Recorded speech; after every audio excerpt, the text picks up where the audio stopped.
istilah podcast, podcast, tidak ada istilah itu. Jadi ini baca cerita saja. Wow, terima kasih. Baca cerita saja. Jadi saya kali ini baca cerita dengan salah satu teman saya, namanya Rian Hidayat Husni atau biasa disapa Ian. Beliau ini adalah salah satu jurnalis muda di Maluku Utara yang karya-karyanya cukup luar biasa ya. Masya Allah. Diterbitkan di Jalan Malut. Kalau teman-teman pernah membaca tulisan-tulisan edisi sepak bola di Jalan Malut, dialah yang tulis, dialah penulisnya. Jadi sebelumnya dia ini bergelut di kampus itu dalam dunia pers mahasiswa atau UKM jurnalistik yang familiar dengan nama LPM, LPM Mantra. Jadi LPM Mantra ini banyak sekali teman-teman mahasiswa yang aktif di sana, yang menulis hebat-hebat. Salah satunya dia. Jadi gimana kabar sekarang? Sehat? Alhamdulillah baik kakak. Alhamdulillah sehat. Di podcast yang luar biasa. Di baca cerita yang luar biasa. Ya ini bukan podcast, ini baca cerita. Oh iya. Cerita biasa Saya saja. lupa. Ini bukan podcast, ini tidak ada sangkut paut sama podcast dan segala macam. Iya. Jadi hari ini kita akan tanya-tanya kepada Bung Rian ini bagaimana seputar pers kampus di Maluku Utara. Jadi kira-kira menurut Bung Rian bagaimana dengan dinamika pers kampus saat ini? Mungkin suaranya ditukar sedikit, saya tidak dibantu oleh sound system. Keren ya. Halo, bisa dengar ya? Oke. Silakan. Iya, jadi apa tadi pesannya? Ya bisa menceritakan sedikit dinamika pers kampus. Ya, soal dinamika pers mahasiswa di kampus di awal memang LPM Mantra itu dibentuk untuk menggairahkan literasi mahasiswa sebenarnya, karena itu berangkat dari keresahan kami sebagai mahasiswa di Fakultas Ilmu Budaya. Misalnya saya sebagai mahasiswa sastra Indonesia, teman-teman lain dari antropologi dan sebagainya. Nah, bagaimana kita menginisiasi satu wadah untuk dapat mengimplementasikan atau mengaktualisasikan karya-karya mahasiswa. Nah, karena belakangan ini kami melihat bahwa fenomena literasi di kampus itu semakin menurun. Giat literasinya semakin menurun, terus kemudian minat terhadap literasi itu sendiri di Maluku Utara mungkin sangat memprihatinkan. Karena itu kami menginisiasi satu lembaga pers mahasiswa yang berdiri pada tahun 2017 saat itu, dan sampai sekarang alhamdulillah masih jalan. Itu saja sih.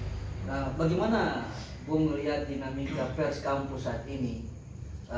Apa kendala yang didapatkan di lapangan atau ya minat dan lain sebagainya, itu seperti apa yang Bung lihat? Ya, soal kendalanya memang banyak hal, terutama karena ini adalah organisasi mahasiswaan, pers mahasiswa UKM yang dibentuk di fakultas maupun di universitas, yang skalanya universitas. Kalau Mantra sendiri itu skalanya fakultas, jadi dia di bawah naungan SK Dekan. Dan kami punya struktur yaitu keanggotaan Mantra sebenarnya hanya di Fakultas Ilmu Budaya. Dia tidak keluar, tidak sama dengan teman-teman aspirasi yang LPM aspirasi yang skopnya lebih luas, atau dia karena dia adalah UKM skala universitas. Nah, kendalanya salah satunya itu minat literasi yang kurang. Kemudian diantaranya misalnya kemarin kami melakukan perekrutan anggota Mantra, dan itu sangat sedikit yang mendaftar. Entah karena ini adalah minimnya literasi kita, atau mahasiswa tidak ingin bergelut di dunia menulis, atau gimana, saya juga tidak tahu. Tapi yang jelas faktor atau kendala yang dapat dilihat di dinamika atau dialektika pers mahasiswa di Maluku Utara adalah tadi soal minat dan keinginan dia untuk menjadi jurnalis. Cut. Minyak panas itu gak banget tadi kan. Nah, jadi kita lanjut ya. Saya itu penasaran dengan teman-teman di kampus ya, bagaimana bisa bertahan untuk terus belajar menulis di tengah rendahnya literasi tadi yang Bung Ian sampaikan, bahwa di kampus itu Anda melihat bahwa ada kecenderungan rendahnya minat literasi itu. Tapi bagaimana Anda bisa bertahan di tengah itu? Mungkin bisa dijelaskan. Jadi menurut saya memang menjadi seorang jurnalis mahasiswa, apalagi di pers mahasiswa itu kan kita tidak digaji, ya kan? Kita tidak diberi honor dan sebagainya, berbeda dengan media-media mainstream atau media arus utama. Dan tentu saja pada umumnya memang lembaga pers mahasiswa berangkat dari idealisme. Jadi idealisme mesti terjaga, independensinya mesti terjaga. Nah, mungkin dari semangat itu teman-teman sebagian, saya kemudian teman-teman yang lain yang masih bertahan ya, itu saya kira kenapa sehingga kami masih bisa bertahan sebenarnya adalah prinsip, sebenarnya lebih pada hal yang prinsipil. Bagaimana kami meniatkan bahwa ya kita harus menjadi jurnalis dan pers mahasiswa yang benar-benar loyalitas terhadap organisasi pers itu sendiri. Jadi teman-teman, jadi mohon maaf ya, ini kita bukan podcast, jadi tidak ada ruangan yang mewah. Ini bercerita kayak orang lagi santai di teras rumah atau di mana saja, karena kalau dengar ada suara-suara motor itu biasa ya, karena ini rumah, ini bukan tempat podcast. Betul. Jadi lanjut saja. Saya kemarin sempat lihat video Bung Rian ini mengikuti salah satu kegiatan pers mahasiswa di luar Maluku Utara. Bisa sedikit berbagi apa perbedaan idealisme atau bagaimana dinamika kerja pers mahasiswa di daerah luar, di Jawa misalkan, di Sumatera, di Kalimantan, Sulawesi dengan Maluku Utara? Bagaimana dinamikanya itu? Apa perbedaan yang sangat signifikan bagi teman-teman pers di sini dan teman-teman pers di luar Maluku Utara? Mungkin bisa berbagi. Ini yang sangat menarik. Ketika kami berkunjung ke atau mengikuti kegiatan kongres kemarin, itu kan kongres Perhimpunan Pers Mahasiswa se-Indonesia dilaksanakan di Madura, dan saya bersama teman-teman dari perwakilan LPM Aspirasi, kemudian dari Muhammadiyah ada perwakilan UKM Jurnalistik Umum. Nah itu berangkat dan mewakili Maluku Utara untuk mengikuti Kongres Nasional, karena Maluku Utara itu perdana sekali, baru Jadi perdana saat ini. Perdana saat itu di tahun 2020 kemarin, di awal tahun 2020 kemarin, Maluku Utara atau Dewan Kota Ternate, karena di pers mahasiswa itu kan kalau di daerahnya disebut sebagai Dewan Kota. Iya.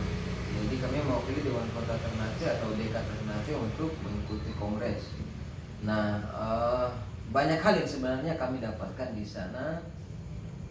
Tentu saja diantaranya misalnya berbagai karya mahasiswa di sana, karya jurnalis mahasiswa di sana yang memang dari dulu teman-teman di sana itu di Jawa, kemudian di Kalimantan, Sulawesi dan sebagainya sudah memang bergelut dengan pers mahasiswa. Mereka di tahun 90-an, 80-an sudah ada pers mahasiswa.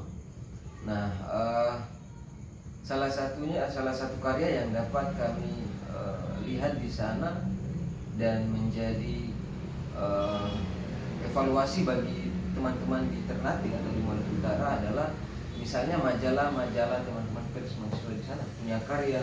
Di sini belum ada. Di sini belum ada sama sekali. Di sini belum ada. Tapi seingat saya itu di zaman saya waktu masih mahasiswa pernah ada. Iya.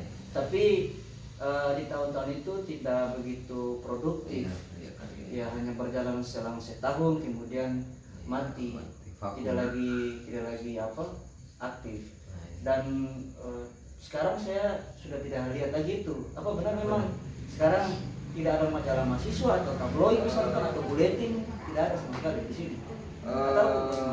Kalau untuk pers mahasiswa sendiri saya mengira bahwa memang tidak ada saat ini Ini belum ada. Iya, karena misalnya kami di Mantra itu website menggunakan yang digital online. digital kita memang ada rencana untuk membuat majalah, tapi Apakah lagi-lagi majalah itu sudah hanya tidak- menjadi iya, apakah majalah sudah tidak lagi relevan atau seperti apa? saya kira tidak, karena kita tidak punya waktu Akses. untuk melaksanakan, iya, terus kemudian Modal dan sebagainya. modal, betul. Nah, ini adalah organisasi mahasiswa gitu. Iya. Tapi insya Allah teman-teman akan menggodok satu majalah Oke. ke depannya.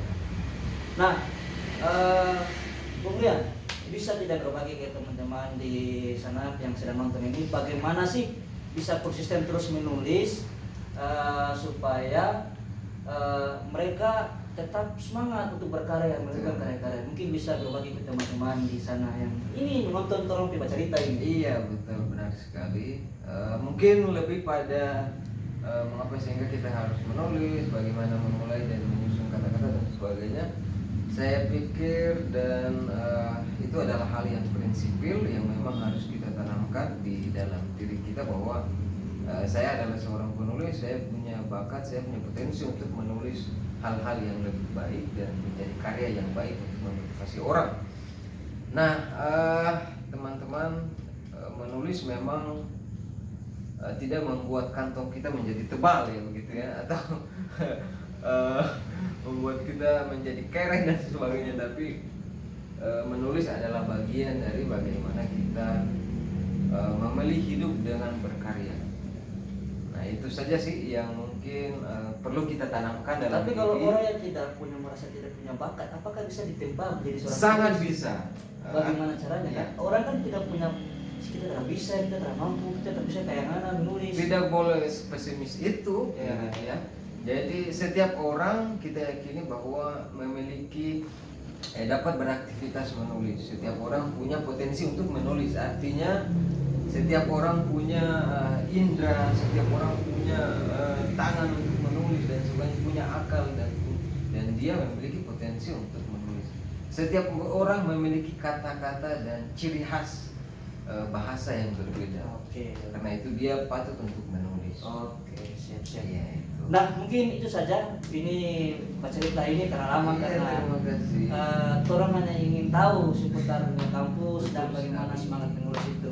Teman-teman, tolong bantu saya untuk subscribe channel YouTube yang sederhana ini, yang berbeda dengan channel-channel YouTube yang terlihat bombastis, keren dan sebagainya. Jadi bantu subscribe, like dan berikan komen yang positif, yang baik untuk channel ini tetap berkembang. Mantap. Mantap.